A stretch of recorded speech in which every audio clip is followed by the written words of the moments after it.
জন্মাষ্টমীর দিন সকাল সকাল ঘুম থেকে উঠে দেখি আমাদের বাড়ির নিচে একদম পুরো বন্যা হয়ে গেছে। যদিও গত কয়েকদিন ধরে আমাদের বাড়ির নিচে এরকমই অবস্থা, পুরো জল দাঁড়িয়ে গেছে। কয়েকদিন ধরে যা বৃষ্টি হচ্ছে তাতে জল তো যাওয়ার কোনো নামই নেই, তাতে জল পুরো দাঁড়িয়ে আছে। মানে এর জন্য কত মানুষের যে অসুবিধা হচ্ছে দেখো। একজন যাচ্ছে, ওর তো হাঁটু অবধি জল, আমি যদি নামি আমার পুরো কোমর অবধি জল হয়ে যাবে।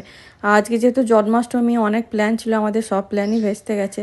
আর যেহেতু মা এসেছিলো, মা অনেক কিছু বানিয়েছিল, তালের বড়া, নারকেল নাড়ু, তো এগুলো দিয়েই আমার যে বাড়িতে এখানে ঠাকুর রয়েছে সেগুলো পুজো করে নিয়েছিল মা। প্রত্যেক বছর জন্মাষ্টমী পুজোটা আমার অন্যরকম কাটে, মানে খুবই ভালো কাটে। আমি এই বাড়িতে পুজো টুজো করে নিয়ে তারপর চলে যাই ওই বাড়িতে, মানে যেখানে আমার শ্বশুর শাশুড়ি থাকে। তো ওখানে একটা ছোট্ট গোপাল রয়েছে, ওই গোপালটাকে আমরা সাজিয়ে গুজিয়ে পুজো করি, নিজেরাই পুজো করি। আর অনেক কিছু রান্না বান্না করি, তবে এবছরে সব ক্যান্সেল হয়ে গেছে জলের জন্য। আমি যেহেতু নিচে নামতে পারবো না আর ওই বাড়িতেও যেতে পারবো না, সেই জন্য মাকে আগের দিনকেই তালের বড়া, নারকেল নাড়ু অমিতের হাতে পাঠিয়ে দিয়েছিলাম।